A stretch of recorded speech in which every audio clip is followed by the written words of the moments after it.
on se retrouve pour une nouvelle vidéo et il va s'agir cette fois du book haul du mois de mai. Oui, j'ai encore pas mal de retard sur mes book hauls, comme vous pouvez vous en apercevoir. Et cette fois, le book haul risque de durer un bon petit moment parce qu'il est, j'ai les livres à côté de moi, assez conséquent.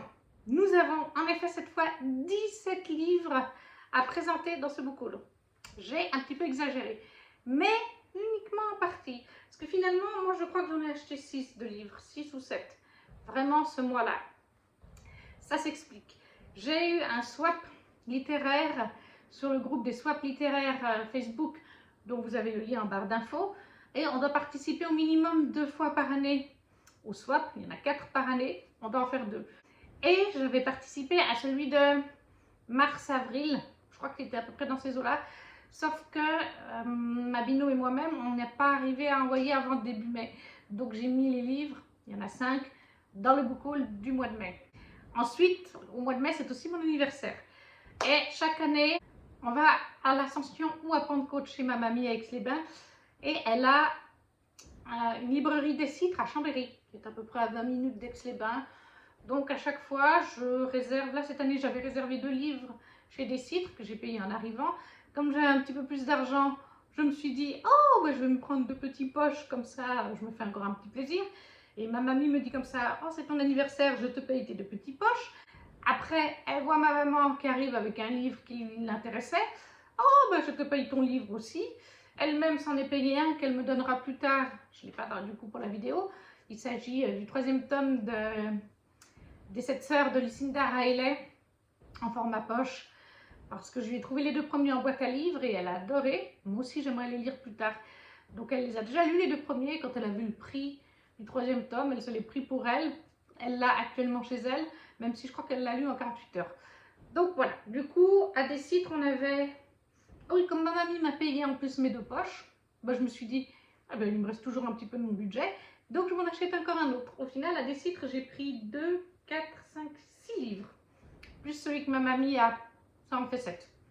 Voilà, on est tranquille. 5 livres avec un swap, 7 livres, 6 qui sont présentés dans cette vidéo à des Citres, qui m'ont été offerts pour mon anniversaire ou à moi-même. Ensuite, on a 2 box littéraires et les achats standards du mois. On va commencer tout de suite parce que la vidéo risque d'être longue avec le 2e tome d'un sort si noir et éternel qui est un cœur si loyal et solitaire de Brigitte Kéméraire, paru chez Rajo. J'adore ces couvertures. Alors, on est sur une réécriture de La Belle et la Bête, c'est un tome 2, donc je ne vais pas vous résumer le tome 2.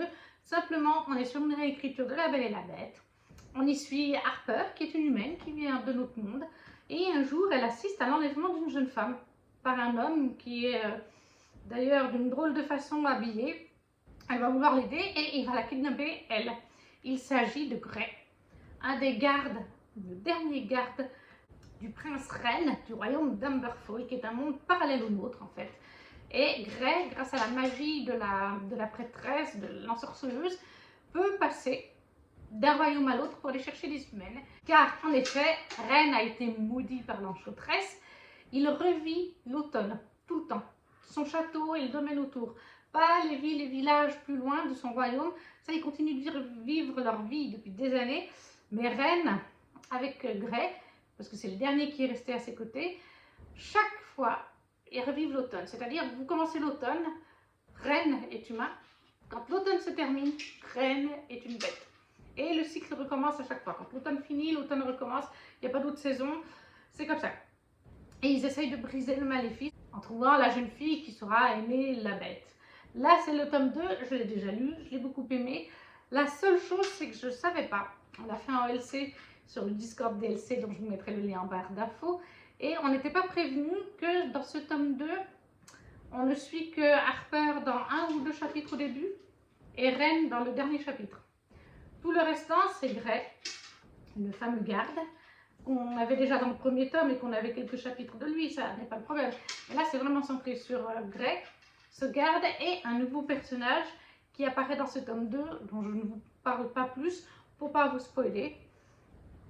J'aurais apprécié de le savoir parce que c'est vrai qu'on s'attend à retrouver Ren et Harper, à suivre l'évolution de leur histoire, et c'est pas le cas. Donc ça, c'est le tome 2 de la saga Un sort si noir et éternel de Brigitte Kemmerer chez Rager. Je me suis aussi acheté la saga Dark Olympus, le tome 1, Neon God de Katie Robert chez BMR. Oui, voilà, chez BMR. Alors, c'est une réécriture mythologique, mais je tiens à vous mettre en garde. Parce que là aussi, on l'a fait en LC. On a fait une LC libre sur le Discord des LC. On a des LC qu'on vote chaque mois qu'on va faire en LC, il y en a 4. Et on peut de temps en temps organiser une LC libre si on a envie de lire un livre et que d'autres membres sont dans le même cas. Là, on était quand même 5, 4 ou 5, je crois qu'on était 5. Et on a été tout un petit peu déçus par ce livre parce qu'on nous l'a vendu dans les magasins où on pouvait le trouver. Et je crois que c'était le cas sur Booknode et Livre Addict. On nous vend ça comme fantastique, fantasy, réécriture mythologique, etc. Mais clairement, en tout cas dans ce tome 1, la réécriture mythologique, c'est juste l'intitulé. Il n'y a pas de magie, il n'y a pas de dieu, il n'y a pas de fantastique, il n'y a pas de fantaisie. On est sur un espèce de Zeus qui gouverne, parce que je l'ai lu donc, qui gouverne l'Olympe haute et Hadès qui gouverne l'Olympe basse. Et on est un petit peu sur une sorte de mafia avec Zeus, il a des hommes de main et tout. Il n'y a aucune magie, il n'y a aucun fantastique, il n'y a rien du tout. Ça nous a un peu perturbés. Par contre, si vous aimez quand même la mythologie, ben vous avez les noms des personnages. Mais vous attendez pas à voir le tartare, le machin, il n'y a pas tout ça. Et en plus de ça, il est très olé olé. Alors moi, ça ne me dérange pas, au contraire, ça m'a énormément plu. Mais on l'a comparé, les premières scènes de olé olé, avec les filles, on a un petit peu comparé ça à Christian Grey dans 50 nuances de Grey. Pour vous dire, dans la saga 50 nuances. Pour vous dire. Parce qu'Hadès a vraiment des pratiques de sexe un petit peu particulières. Et il est un peu voyeuriste aussi sur les bords d'ailleurs. Mais moi j'ai trouvé cet aspect-là sympa. Moi j'aime bien quand il y a du olé olé, ça me plaît toujours. Mais voilà, je vous en parlerai de toute façon plus en mode de lecture. Mais si vous attendez vraiment à avoir de l'aspect mythologique, avec du fantasy, de la magie et tout ça, vous n'en aurez pas, en tout cas dans ce tome-là. J'ai l'impression d'avoir vu sur le tome 2 ou 3 qu'il y avait de la magie dans les autres tomes, mais là c'était pas le cas. Il n'y a aucun pouvoir ni d'Hadès ni de Zeus, seulement des pouvoirs d'hommes politiciens. Un troisième, je me suis acheté, et ben on continue avec Hadès et Perséphone, avec cette fois Hadès et Perséphone, le tome 1 de la trilogie, paru chez Hugo Roman, A Touch of Darkness de Scarlett Sinclair.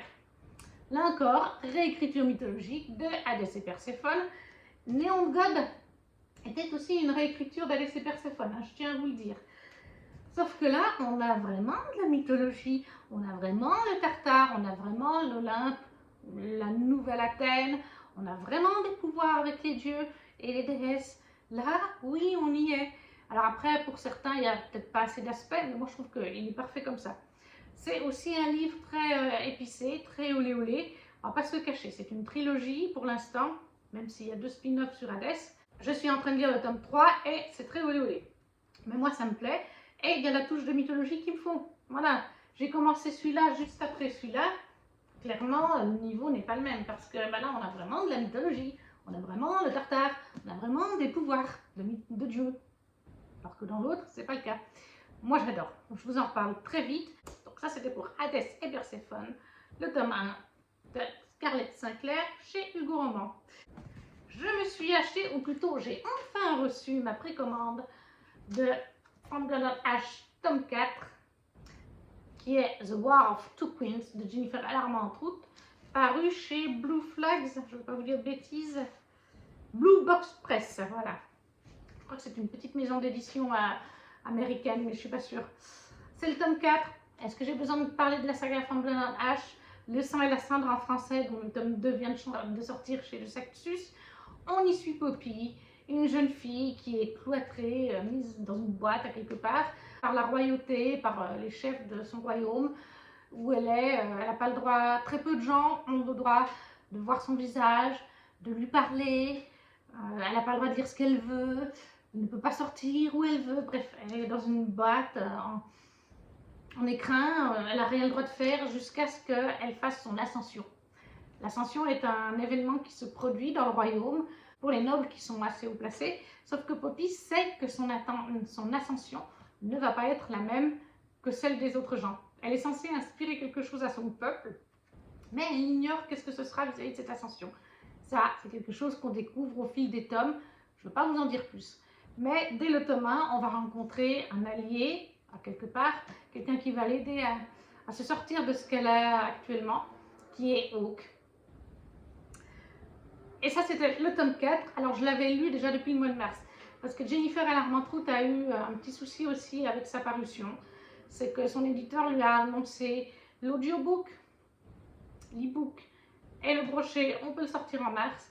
Par contre, eh bien, le relié, ils ne sont pas arrivés. Ils ont dû repousser au mois de mai. Donc, elle a eu deux possibilités, soit tout repousser au mois de mai, soit maintenir la date au mois de mars, mais de sortir le relié au mois de mai. Ben, c'est ce qu'elle a choisi. Elle a dit, je ne vais pas pénaliser tous les fans. Beaucoup ont préféré l'e-book ou le brochet. Il est assez beau. Moi, je le trouve très beau. Et alors, dans cette version-là, ce que j'ai beaucoup aimé, je ne sais pas si c'était le cas dans les autres versions, les 4 autres tomes, parce que j'ai pris moi des éditions collector. Mais pour celui-là, en tout cas, il y avait des fan art. Là, on a Hawk. Et à la fin, on a, si je la trouve, c'est juste dommage qu'il soit en noir et blanc. Après, je peux comprendre qu'on ne peut pas mettre en couleur. Et à la fin, on a Poppy avec Kieran. Donc c'était la petite touche en plus. Et il me semble bien que cette édition reliée est dédicacée. Si je trouve. Oui, elle est dédicacée. Bon, c'est une dédicace automatique, hein, on est d'accord, mais franchement, le livre est trop beau. L'objet livre, je ne sais pas ce que De Saxus feront pour la sortie du tome 4, mais moi, il m'a vraiment plu. Ensuite, j'ai reçu ma première box Fairy Loot. Et oui, je me suis mise à la Fairy Loot, je m'étais inscrite. Enfin, c'est mon amie Virginie qui s'était inscrite à la Fairy Loot. Il y avait 6 mois d'attente, quelque chose comme ça. Et quand elle a reçu l'email comme quoi elle pouvait enfin s'abonner à la Fairy Loot pour recevoir la box Young Adult, elle pouvait plus se le permettre. Donc elle a proposé dans notre groupe et moi j'étais très intéressée, donc j'ai pris sa place. Et le premier livre que j'ai reçu, c'était celui de mai, The Stardust Chief de Chelsea Abdullah. Il est vraiment très très beau. Alors je me souviens plus de regarder les Spread Ages, comme dit Nina, j'espère que je le dis juste. Ce livre est magnifique. Pour un premier livre Fairy Loot en dehors de celui des 3 tomes de From Blood on Ash en version collector, je le trouve très très joli. Et puis l'intérieur, qui est aussi très beau. Bon, si vous regardez mes vlogs, vous l'avez déjà vu. Mais si vous ne regardez que les boucles, il est très très beau. Je vais essayer de vous chercher les mots-clés parce que je ne vais peut-être pas vous lire le résumé, vu le nombre de livres qu'il y a. En plus, c'est de la VO, donc je ne vais pas vraiment vous lire le résumé. Mais les mots-clés, c'est Djinn, quête, fantaisie, réécriture, famille royale, 1001 nuits. Encore une fois, moi j'adore les fantaisies orientales. La Cité de Letton, j'ai adoré. Le Faiseur de rêves. Donc franchement, quand j'ai vu que c'était de la fantaisie orientale, moi j'ai dit, allez, pas de souci. Je pense qu'il va être très vite lu. Et pour ce qui est de la maison d'édition, Published by Orbit. Oui, voilà, Orbit. Je ne sais pas si c'est une grosse maison d'édition connue, mais voilà, moi il me fait très très envie et j'ai hâte de le découvrir. Et ensuite, la deuxième box que j'ai reçue ce mois-là, c'était la Books on Arrows. Et ce mois, c'était La Rose et l'œil du dragon, le tome 1 de Morgan Triskel chez Destiny Edition. Maison d'édition que je ne connais pas.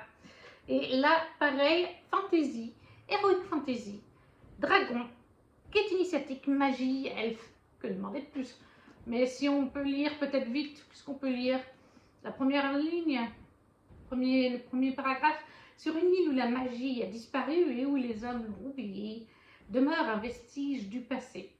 Lorsque le grand dragon Aile de Feu a sauvé Mère Montvite des flammes, il a annoncé le retour de l'ombre et des conflits par les actes d'un sang rouge et d'un sang de cristal.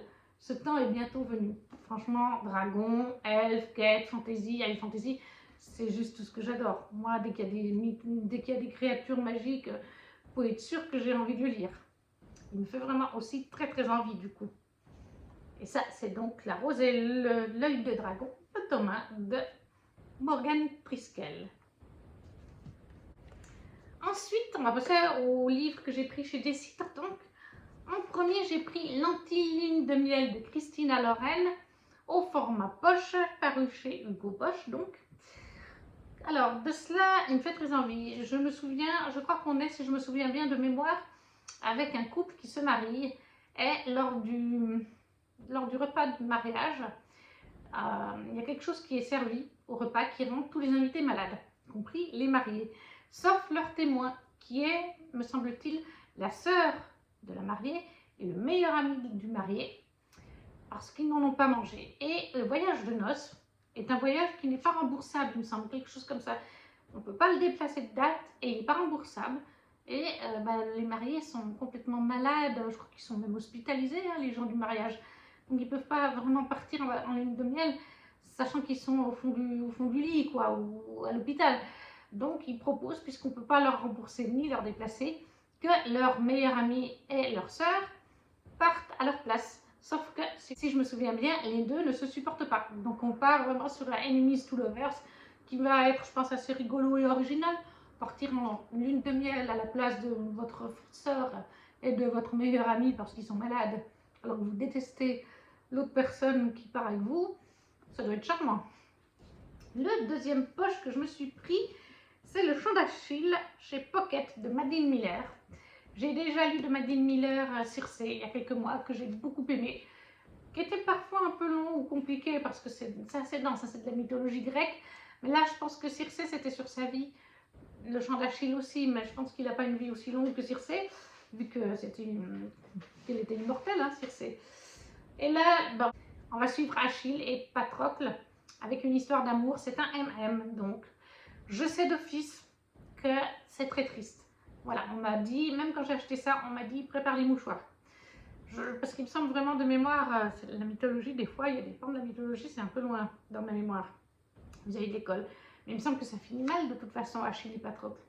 Donc voilà, réécriture MM, moi qui adore les romances LGBT, qui me fait très envie depuis longtemps. Donc j'ai dit, allez, je saute le pas, je l'ai vu, je l'ai pris. Le Chant d'Achille de Madeline Miller chez Pocket. Après, je me suis aussi pris Le Chant des géants de David Brie, paru chez HSN, qui est L'homme sans nom. Et il est aussi déjà lu. Alors là, on est dans une fantaisie complètement inventée. Je ne sais pas si on s'inspire pas de mythologie quand même un peu nordique, ou bretonne, je ne sais pas. Parce qu'il y a des signes, moi ça me fait penser à de la mythologie nordique sur la couverture. Mais l'univers en lui-même est complètement inventé. Je l'ai déjà lu. Ça n'a pas vraiment été, j'ai pas accroché à 100%, pour être honnête.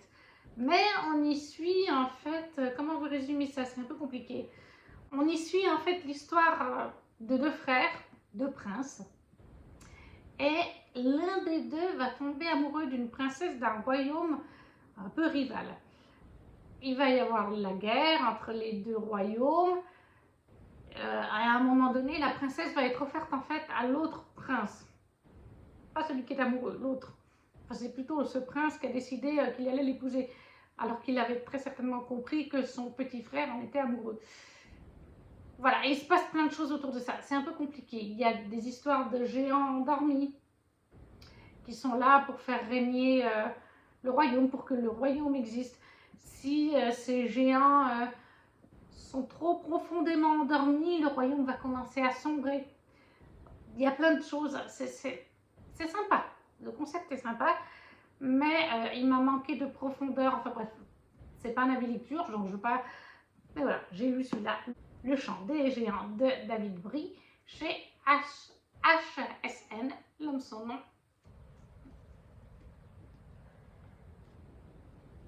Je me suis aussi pris la sortie du moment à ce moment-là, qui était One Last Stop de Casey McKinston, qui est une romance FF, donc entre deux femmes. Casey McKinston, je l'ai découvert avec My Dear Fucking Prince, qui était un MM. Et cette fois, on va suivre deux jeunes femmes. Je ne sais plus exactement ce qu'il en est. Je me rappelle juste qu'elles se croisent souvent dans le métro et elles sympathisent. Auguste croise dans le métro Jane, je crois que c'est ça. Et en plus de la croiser régulièrement dans le métro, Auguste va se rendre compte à un moment donné, elle va avoir une photo de Jane Sauf que sur cette photo, elle a été prise 20 ans, 30 ans plus tôt, quelque chose comme ça, et Jane n'a pas pris une ride. Donc c'est un petit peu, il y a un côté un petit peu fantastique dans ce récit, qu'il n'y avait pas avec My Dear Fucking Prince. Moi, on me dit FF, on me dit qu'il y a une petite touche peut-être de fantastique, parce que les deux personnages semblent ne pas vieillir, hein, ne pas avoir pris une ride en 20 ans ou 30 ans. Moi, ça m'attire forcément. Oui, 1970, donc plus de 30 ans, plus de 40 ans. Donc moi, ça me plaît et je sais qu'il y a beaucoup de monde qui l'a lu, qui a beaucoup aimé, plus que My Dear Fucking Prince pour certaines.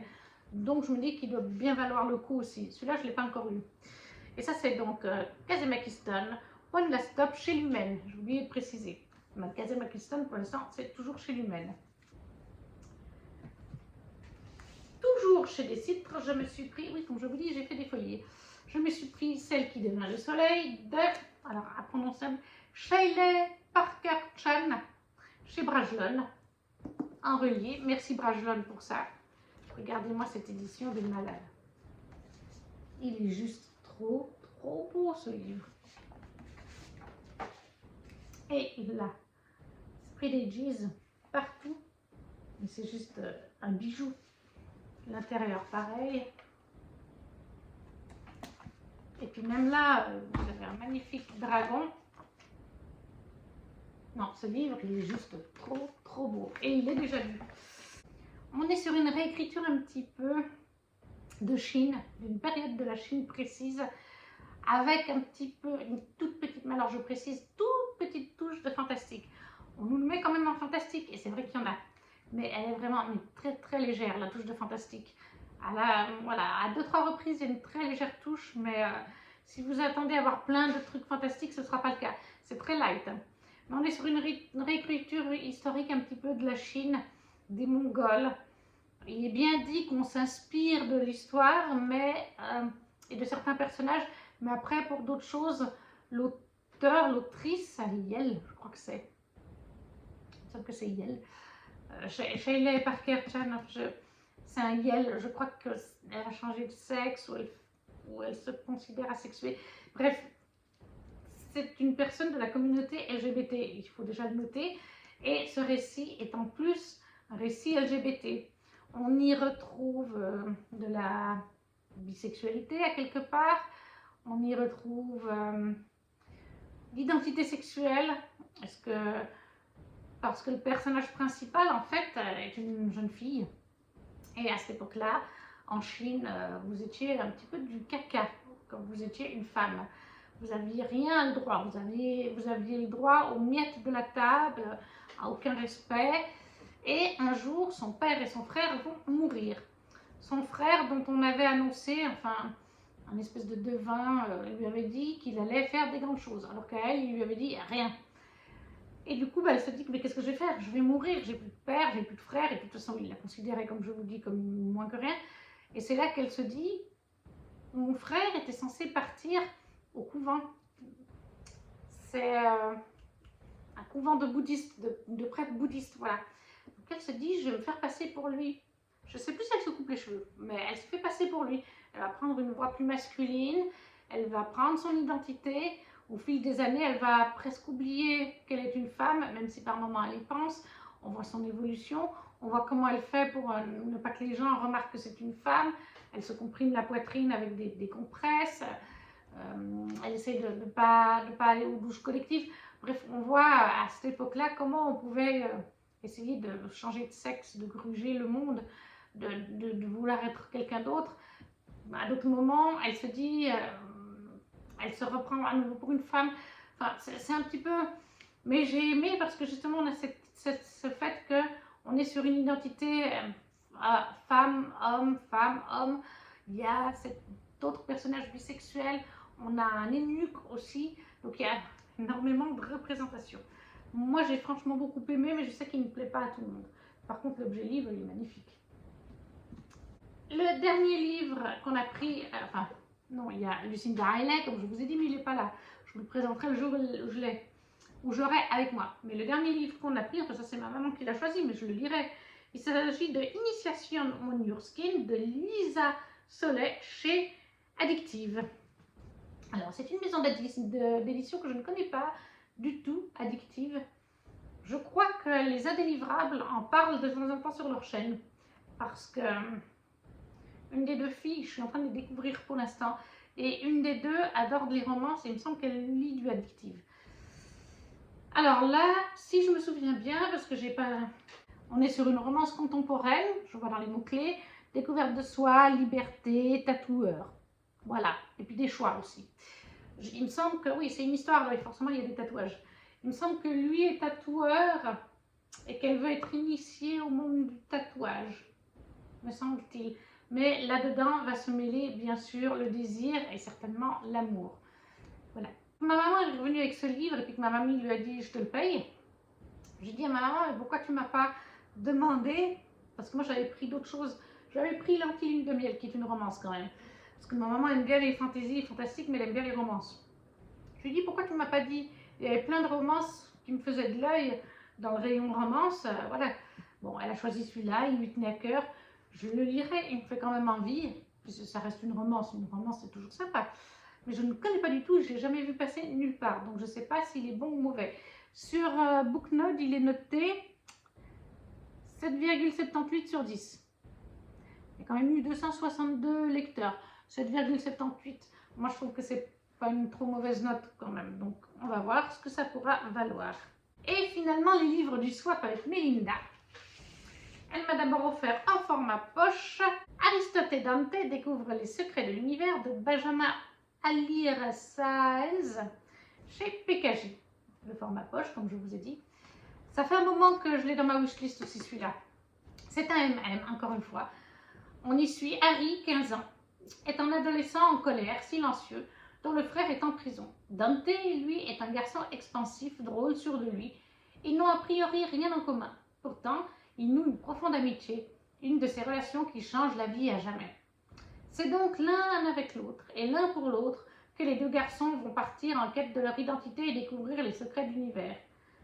Voilà, je ne veux pas vous dire de bêtises, mais c'est pas du fantastique fantasy, c'est une romance, tout ce qu'il y a de plus classique. Là, dans les mots-clés, moi j'ai homosexualité, young adulte, romance, adolescent et amitié. Et secret de famille aussi, voilà, je ne voyais pas le dernier. Mais oui, donc c'est un livre tout à fait, tout ce qu'il y a de plus normal, il n'y a pas de fantastique fantasy. Mais c'est vrai qu'il me fait envie depuis un petit moment et le tome 2 vient de sortir au mois de mai. Donc, hâte de voir ce que ça va donner. Le deuxième poche qu'elle m'a offert, je vérifie, j'ai cru que la pile allait tomber.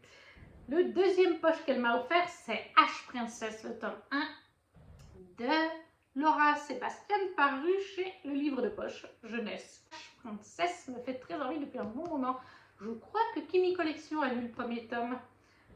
Et pour ce livre-ci, on lui dit romance, new fantasy, amour impossible, triangle amoureux, young adult, royauté. Donc, oui, il me semble qu'il y avait de la royauté. Quand j'avais 6 ans, le Kaiser a tué ma mère. Pendant 10 ans, j'ai vécu comme une morte, l'ombre de moi-même à la merci de mes tortionnaires. On m'a volé mon nom, mais je ne serai jamais l'éditora. Je m'appelle Théodosia Aeren Ouzara. Comme ma mère avant moi et toutes mes aïeules, je suis une reine de feu et le sang du Dieu coule dans mes veines. Quoi qu'il m'en coûte, je reprendrai ce qui m'a été volé. Oui, il me semble que c'est ça, elle a perdu son royaume, enfin, quand elle était petite fille ou quelque chose comme ça. Et elle voit son peuple être asservi, mais je crois qu'elle va se rebeller. Enfin, il me semble qu'il y a une histoire comme ça. De toute façon, il y a une histoire de royauté.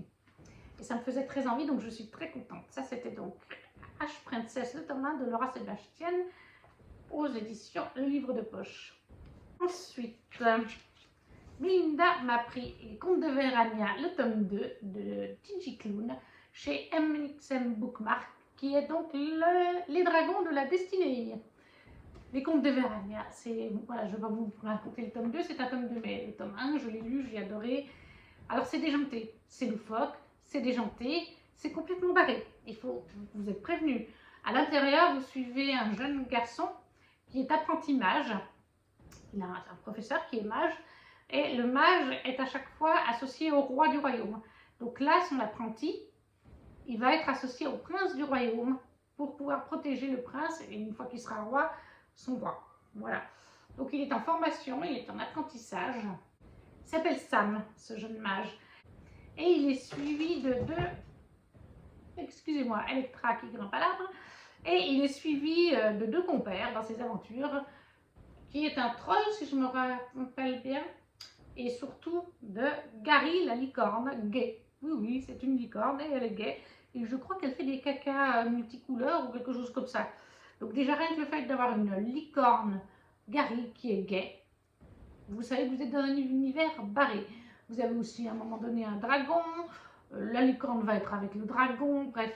C'est vraiment, faut le prendre avec de l'humour, voilà. Faut pas le prendre au premier sens. Par contre, il y a des jolis messages quand même dans cette saga. Donc ça, c'est le deuxième tome des contes de Verania de T.J. Klune chez MXM Bookmark. Avant-dernier livre de ce grand book haul, Les filles qui ne mourraient pas de Kieran Millwood Hargrave chez Michel Lafon. Je me rappelle même pas l'avoir dans ma wishlist celui-là. Quand je l'ai déboxé, je suis là, mais Linda, tu l'as trouvé où dans ma wishlist celui-là? Mais c'est-à-dire que sur Booknote, j'ai genre 300 livres en wishlist. J'ai une wishlist Noël, j'ai une wishlist pour les swaps, j'ai une wishlist standard, une wishlist pour les mangas. Donc à un moment donné, c'est vrai que je sais même plus ce que j'ai dans la wishlist. Et c'est en regardant sur Booknote, et là j'ai les thématiques, c'est vampire, réécriture, féminisme, fantasy, créatures fantastiques, roman gothique. C'est pour ça que je l'ai mis, parce que c'est de la fantasy avec des vampires. Le jour de leur prédiction, Lil et sa sœur jumelle Kizzy sont arrachés à leur communauté de voyageurs et Merci Electra. Mon chat est fou. Est réduite à l'esclavage par le cruel seigneur Valcar. Forcée à travailler dans les cuisines du terrifiant château, Lil trouve du réconfort auprès de la douce Mira. Mais autour d'elle, de jeunes filles disparaissent tous les jours sans laisser de traces et personne ne sait ce qu'elles deviennent. Quand arrive le tour de Kizzy, Lil est prête à tout pour sauver sa sœur des griffes du dragon qui les tient en otage. Mais elle ignore ce qu'elle va découvrir surpasse toutes ses craintes. Excusez-moi, je suis un peu perturbée dans ma lecture. Mes deux chats sont en train de courir partout. Vous êtes peut-être bougé d'ailleurs. Electra, tu te calmes. Electra.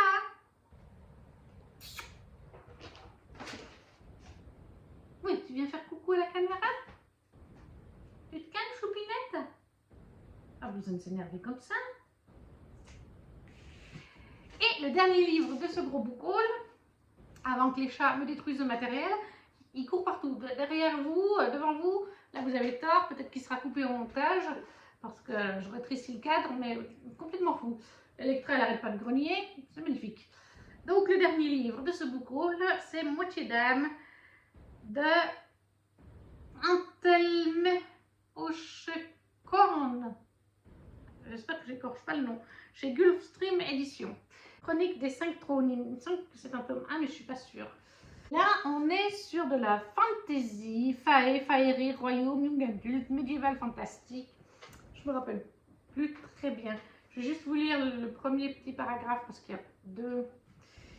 La toile que tisse une fae, un mage seul n'en saurait faire de pareil.